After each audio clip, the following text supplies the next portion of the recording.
श्री स्वामी समर्थ. जय जय स्वामी समर्थ. तुमचे आपल्या चॅनलमध्ये खूप खूप स्वागत आहे. तुम्ही जर एक स्वामी सेविकेरी असाल तर आपल्या चॅनलला नक्की सबस्क्राईब करा. तर मकर संक्रांत कधी आहे व शुभ मुहूर्त काय आहे, देवीने कोणत्या रंगाची वस्त्र घालून आलेली आहेत व संक्रांतीला या रंगाची साडी घातली तरी चालेल का, ह्या कलरच्या बांगड्या घातल्या तरी चालेल का, बरंच काही आपण आजच्या व्हिडिओमध्ये पाहणार. त्यासाठी आपला व्हिडिओ पूर्ण पहा. आणि आपल्या संपूर्ण महाराष्ट्रामध्ये मकर संक्रांत हा सण उत्साहानं साजरा केला जातो.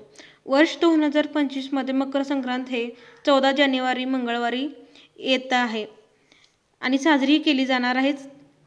यावेळी सकाळी 8:55 सूर्य धनु राशीतून मकर राशीमध्ये प्रवेश करणार आहे. यामुळे 14 जानेवारीला मकर संक्रांत साजरी केली जाणार आहे. या दिवशी गंगा स्नान व दान करण्याला खूप विशेष महत्त्व आहे. तर मकर संक्रांतीला कोणत्या शुभ मुहूर्ताने स्नान व दान केल्याने पुण्य प्राप्त होते ते जाणून घेण्यासाठी पूर्ण व्हिडिओ नक्की पहा. आणि 2025 मधील पहिला सण म्हणजे मकर संक्रांत. तर मकर संक्रांतीला सूर्याची पूजा केली जाते. या दिवशी सूर्य मकर राशीतून प्रवेश झाल्याने दिवस मोठा होतो आणि थंडी हळूहळू कमी होत जाते. मकर संक्रांती हे नवीन पिकांचा आगमनाचे प्रतीक आहे. या दिवसापासून सूर्य दक्षिणातून उत्तराकडे सरतो. मकर संक्रांती दिवशी गंगा स्नान, यमुना स्नान व पवित्र नद्यामध्ये स्नान केल्याने पुण्य प्राप्त होतं असं मानलं जातं. मकर संक्रांतीच्या दिवशी गंगेत स्नान करून दान केल्यानं चांगलं फळ प्राप्त होतं असं मानलं जातं. पंचांगानुसार यंदा मकर संक्रांत 14 जानेवारी रोजी केली जाणार आहे. या दिवशी गंगा स्नान आणि दान करण्याला शुभ मुहूर्त म्हणजे या दिवशी गंगा स्नान आणि दान करण्याचं शुभ मुहूर्त सकाळी 9:03 सुरू होणार आहे आणि सायंकाळी 5:45 पर्यंत चालू राहील. मकर संक्रांतीचा सण देशभरात मोठ्या उत्साहाने साजरा केला जातो आणि 14 जानेवारी 2025 साजरा होणाऱ्या मकर संक्रांतीला काळा रंग महत्त्वाचा आहे. शास्त्रानुसार मकर संक्रांतीला काळा रंग शुभ मानला जातो.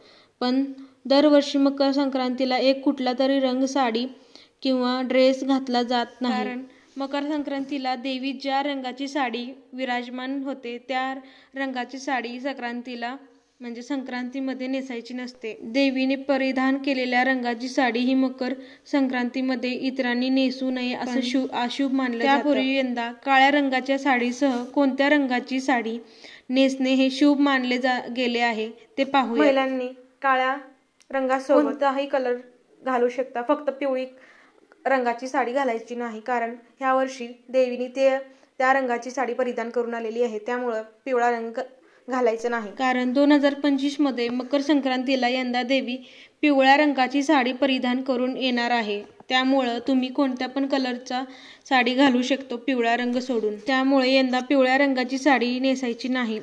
त्याशिवाय मकर संक्रांतीला हिरव्या किंवा लाल रंगाच्या बांगड्या घालाव्यात.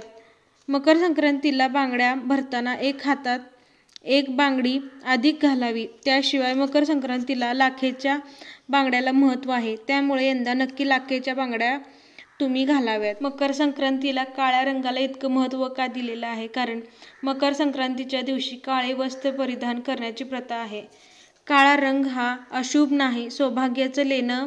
मंगळसूत्राच्या मण्याचा रंगही काळाच असतो. मग मकर संक्रांतीच्या दिवशी रात्र मोठा असतो. या दिवसापासून दिनमान वाढायला सुरू होते. काळोख्या मोठ्या रात्रीला काळ्या रंगाचे वस्त्रे नेसून निरोप दिला जातो. दुसऱ्या महत्त्वाचं वैज्ञानिक कारण म्हणजे वस्त्रांच्या काळा रंग हा उष्णता शोषून घेतो. मकर संक्रांती ही थंडीमध्ये येत असते. थंडीच्या दिवसात शरीर उबदार राहावं म्हणून मकर संक्रांतीला काळ्या रंगाचे वस्त्र परिधान करण्याची प्रथा आहे.